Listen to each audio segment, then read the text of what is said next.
Olá pessoal, aqui é o professor Robério, professor de História do Colégio Estadual Castro Alves, em Adustina, Bahia.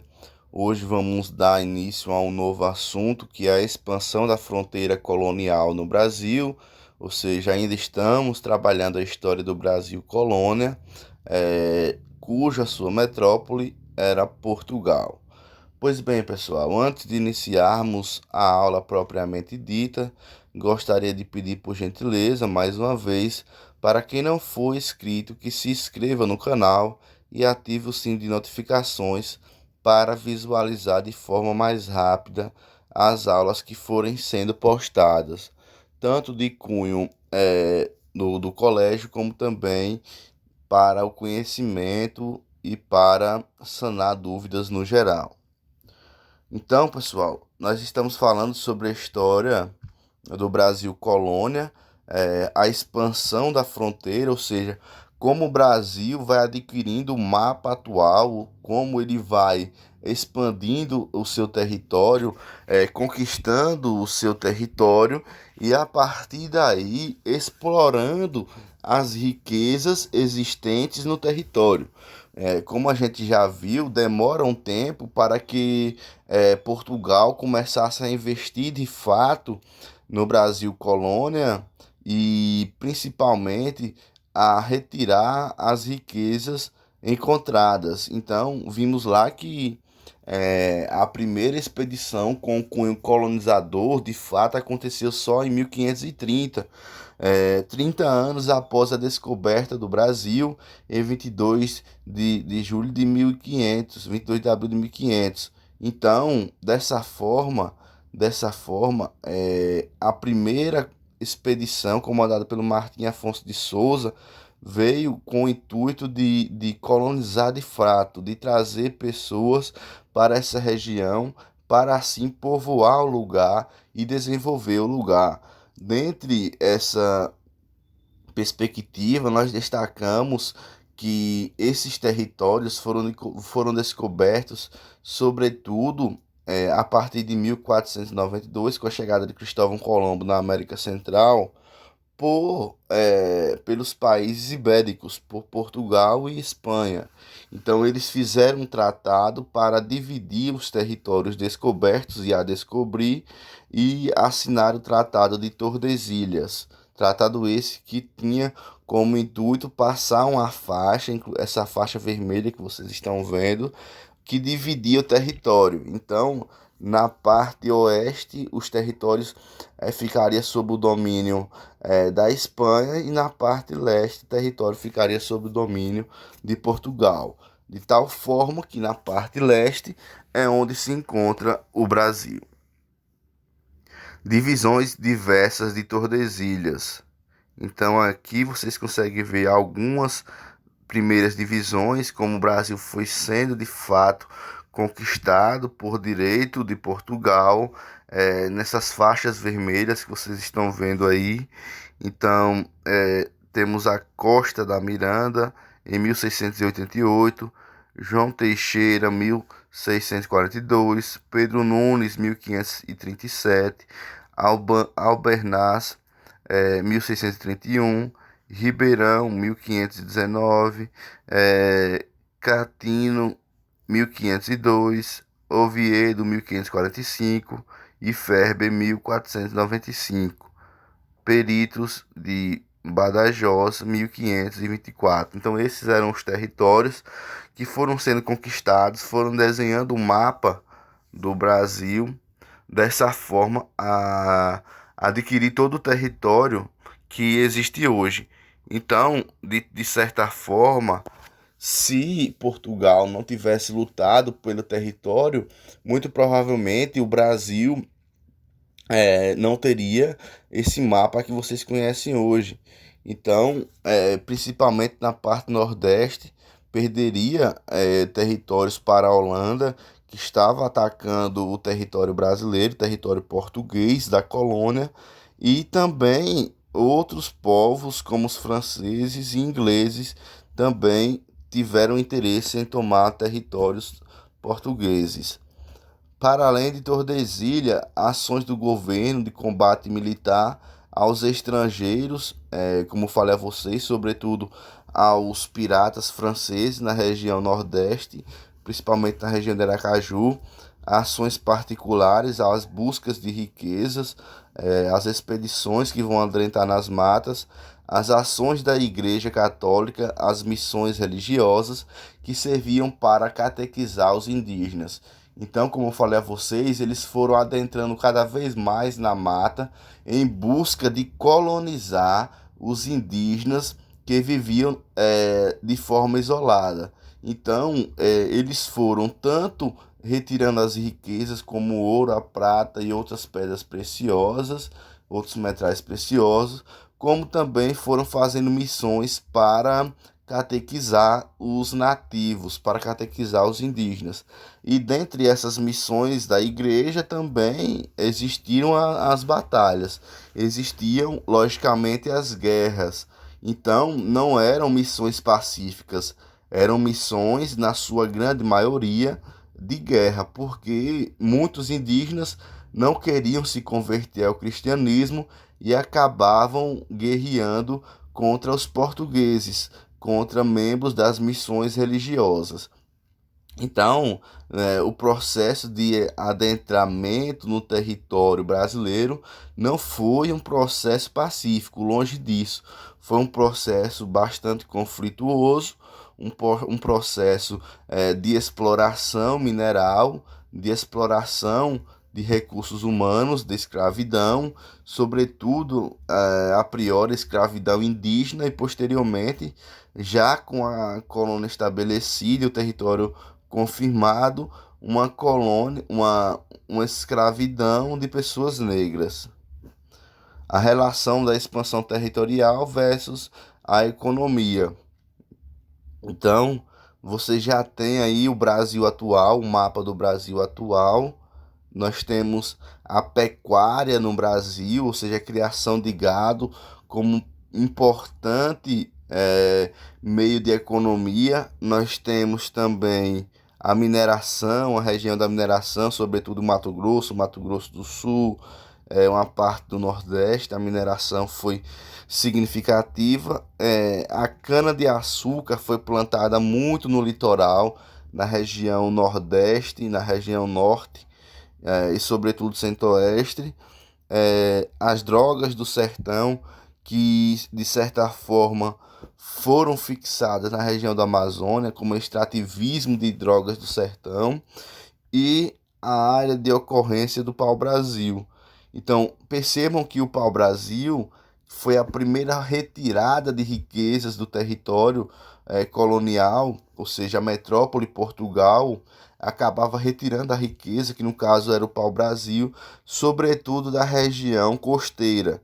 Então, na região de Ilhéus, na região de Santa Cruz, Nossa Senhora da Vitória, Espírito Santo, Rio de Janeiro, pois esse mapa é um mapa da economia do Brasil no século XVIII. É o mapa atual do Brasil, só que no século XVIII. E no verde mais claro, aqui no litoral, vocês conseguem ver que era onde eles retiravam o pau-brasil. A relação de defesa e exploração das fronteiras. Então aqui nós conseguimos ver quem tentou invadir, quais povos tentaram invadir o Brasil e outros que invadiram para tentar tomar um território brasileiro de Portugal, para tentar tomar a terra de Portugal. Então nós tivemos os holandeses que chegaram no Brasil em 1638 e permaneceram até 1654, principalmente na região de Salvador e também na região de Pernambuco. Nós tivemos os franceses que vão chegar sobretudo na região de Fortaleza, na região na região do Maranhão, Fortaleza, e também nós tivemos os ingleses que vão chegar na região do Macapá. Além disso, tivemos os espanhóis na região do Rio Grande do Sul e, mais uma vez, os franceses na região litorânea do Rio de Janeiro. Na região de Salvador também tivemos ataques dos holandeses. Então, esse mapa aqui, ele vai deixar de forma clara, de forma explícita, que o Brasil foi invadido por diversos outros povos, por diversas outras nações que não fossem Portugal. Então, Portugal quase perdeu boa parte do seu território para holandeses, franceses, espanhóis e ingleses. O Brasil foi atacado por essas nações, tanto de forma oficial, pelos seus reinos, como de forma avulsa, com ataques dos piratas, sobretudo piratas franceses que chegaram na região do Nordeste, principalmente na região de Aracaju. A União, a União Ibérica. Então, nós tínhamos o Felipe II, rei da Espanha, que foi coroado o rei de Portugal, e Dom Sebastião, que desapareceu em 578 sem deixar herdeiros. Então, esse aqui era a União Ibérica, a união entre Portugal e Espanha.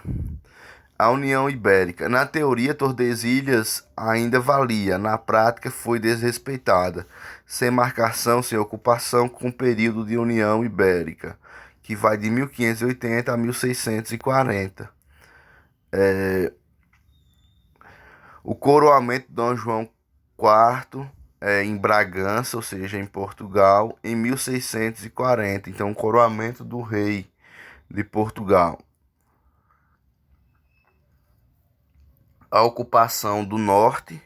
Aqui vocês conseguem ver também, como eu falei a vocês, chegada dos estrangeiros nessa região. Então, essas faixas azuis é a Inglaterra, a faixa vermelha seriam os holandeses e a faixa roxa seriam os franceses, que vão chegar sobretudo em São Luís, no Maranhão. Então, o Brasil foi invadido pela Inglaterra, invadido pela Holanda, invadido pela própria Espanha também. A criação dos fortes. Então, como o reino de Portugal percebeu que o Brasil estava sendo invadido e que provavelmente seria mais vezes invadido, tanto por ingleses como por franceses e holandeses, eles decidiram criar fortes. O que são fortes? Fortes são bases fortificadas com defesas, com canhões de guerra. Esses canhões ficavam apontados para o mar, para a praia, para atacar os navios estrangeiros, os navios piratas e os navios estrangeiros que vinham tentar tomar o território brasileiro, o território que na realidade ainda pertencia a Portugal. Então, significa dizer que esses fortes foram criados, essas bases foram criadas para afundar navios através das balas de canhões que eram instaurados, sobretudo em praias, como Salvador, como próprio Rio de Janeiro e outras praias costeiras do Brasil. Então, essa foi uma medida bastante significativa para defender o território de estrangeiros. A capitania de São José do Rio Negro, 1755, era um forte de São José do Rio Negro, ou seja, aqui vocês conseguem ver um forte, vocês conseguem ver que tinha que ser um lugar alto para mirar os canhões, para atingir os navios que vinham pelos mares, pelo oceano que vinha chegando à praia. Então, a origem da cidade de Manaus. A ação da igreja, o clero regular na busca pela conversão dos índios. Aqui vocês conseguem observar como os membros do clero catequizavam, como eles tentavam a catequese e a conversão, ou seja, converter os indígenas de acordo com eles, que eram pagãos, que adoravam o paganismo, a se converter à religião cristã e adorar o único Deus e o único Messias, que seria Jesus Cristo. As ordens religiosas, as missões, o resgate, o descimento. Então, tudo isso foram designações do clero para adentrar no território brasileiro de forma significativa e, sobretudo, para tentar a catequese de forma massiva. Os jesuítas e os carmelitas, essas duas ordens cristãs, adentraram no território justamente para promover a catequese. E essa catequese era promovida através de missões que construíam casas em vilarejos indígenas, construíam a igreja e os indígenas teriam que aprender tanto a língua portuguesa como também a própria Bíblia Sagrada e se converter ao cristianismo. Aqui vocês conseguem ver na imagem um membro da igreja, provavelmente um jesuíta, abençoando uma indígena. Então vocês conseguem ver aí claramente que nessa imagem tem três índios ouvindo a palavra do jesuíta e uma Bíblia do lado. Então ele está lançando uma bênção sobre os indígenas e a Bíblia está do lado. A busca pelo índio no interior da colônia, nas missões, ações e obras do governo, escravos dos colonos. Os indígenas foram tanto escravizados como convertidos ao cristianismo. E teve logicamente aqueles que não aceitavam esse tipo de coisa e preferiram guerrear. O rio era estrada menos para o povoar do que via de comunicação e descobrimento de produção. Então, eles utilizavam o rio como, como estrada, ou seja, eles utilizavam canoas para ir atrás dos indígenas, para adentrar no território, sobretudo com relação à Amazônia, utilizando os rios do Amazônia para buscar indígenas, buscar realizar missões religiosas, tanto os carmelitas como os jesuítas, para, de certa forma, conseguir o processo de converter esses indígenas ao cristianismo. Agora analisamos um pouco da questão do metal, ou seja, o Brasil colônia marcada pela produção artesanal com mão de obra escrava. A evolução da siderurgia no país foi lenta no século XVI, referência a novas forjas ocorreram apenas no interior. A coroa portuguesa não incentivava a produção, temendo que os índios aprendessem a fabricar armas e ameaçassem a colônia. É, a descoberta do ouro em Minas Gerais em 1709, no entanto, incentivou a instalação de fundições de ferro para ferramentas de mineração. A ação particular para as drogas do sertão. O Maranhão, drogas do sertão, gado e algodão, então essa era a economia. No Pará eram as drogas do sertão, no Maranhão eram as drogas do sertão, o gado e o algodão. No sertão, que era o Nordeste, era o gado, a criação do gado, e o Bandeirantes no Sudeste e no Centro-Oeste, que era o índio e o ouro. A ocupação do interior do Nordeste. A ocupação do Sudeste, como vocês também estão vendo, as entradas, que eram cada vez mais expedições para entrar no território brasileiro, criação de São Vicente de Pernambuco para a produção de açúcar, para a produção açucareira. Em São Vicente era mais longe da Europa, menos espaço territorial entre a serra e o litoral, os solos eram menos férteis. Em Pernambuco, maior proximidade com a Europa, maior espaço territorial e melhor do solo de Massapê. Então a produção açucareira vai de São Vicente para Pernambuco, vai ter essa transferência. As bandeiras paulistas, que eram os bandeirantes paulistas, procuravam por ouro, prospecção, índio, pré-ação, faziam sertanismo de contrato, principalmente no Nordeste.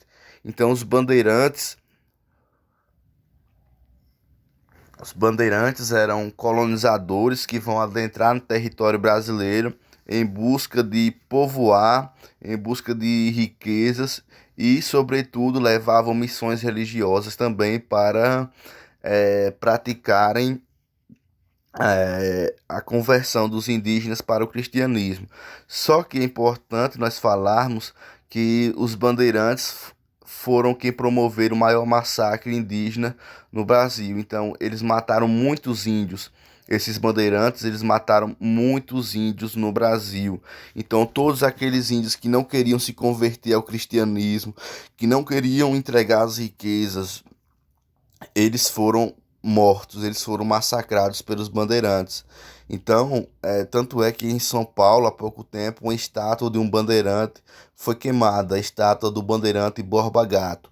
Porque ao você estudar a história, você percebe que é improvável, é, de certa forma desleal, é incerto manter uma estátua de um bandeirante no Brasil, sendo que os bandeirantes promoveram massacres indígenas contra os indígenas que eram os povos primários do território brasileiro. Então as bandeiras paulistas, os bandeirantes paulistas, eles vão caçar o índio na região sul, eles vão procurar ouro e prata na região centro-oeste, na região nordeste, eles vão atrás do sertanismo de contrato. Então, eles vão promover muita morte, muito massacre dentro do território brasileiro. Eles vão caçar os índios de norte ao sul, do sul ao norte, principalmente na região do Amazônia. Então, muitos índios vão ser extremamente caçados e mortos pelos bandeirantes, principalmente no século XVII, século XVIII. Então, a partir do ano 650, as expedições vão se intensificar e Portugal vai enviar esses bandeirantes. Vocês conseguem ver aí na parte mais clara, na parte alaranjada, que era um território que Portugal já dominava. E a parte verde do Brasil era um território que pertencia à Espanha ainda. E os portugueses começaram a adentrar para tomar o território e principalmente para matar aqueles indígenas que não se converteram ao cristianismo. Nós temos aqui nessas expedições dois nomes de bandeirantes. O primeiro é o João Ramalho, esse bandeirante, e o segundo é o Domingos Jorge Velho. Esses dois bandeirantes portugueses que vão adentrar no território brasileiro e também no território que pertencia à Espanha, para catequizar os indígenas, para retirar as riquezas e para matar aqueles índios que não se convertiam ao cristianismo e que preferiam lutar. Então aqui vocês estão vendo a imagem de dois bandeirantes. Provavelmente esses dois mataram muitos indígenas. Eles tinham o aval da coroa portuguesa para isso, para explorar, para retirar as riquezas e para matar os indígenas que não concordassem com a expansão.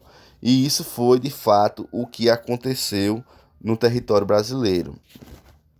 A ocupação do Sul, a fundação da colônia de Sacramento em 1610, a ocupação do litoral como rota para Sacramento, o gado disperso após as guerras guaraníticas, promovendo a posterior caça ao interior, a vinda de casais portugueses dos Açores, política do Estado português, a ocupação definitiva como formação das estâncias de gado.